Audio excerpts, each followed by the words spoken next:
Hello everyone, in this video I will show you how to fix Twitter lag on Samsung Galaxy A53.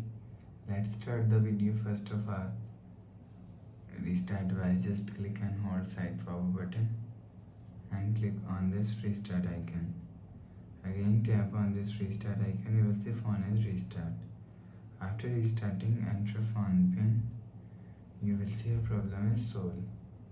But if it is still not solved, go to app library, scroll down and click on settings app.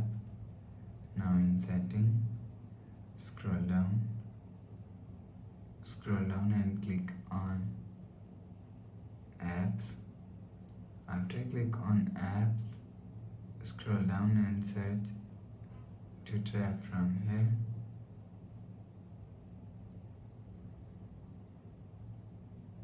Scroll down to end,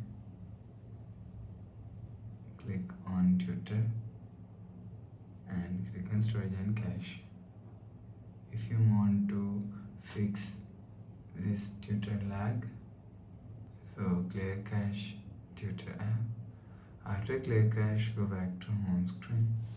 You will see a problem is solved. But if it's still not solved, click on settings app. Scroll down and click on general management, click on reset and click on reset all settings. Enter phone pin, click on continue, reset. You will see your problem is solved. So please subscribe for more new latest videos. Thanks for watching.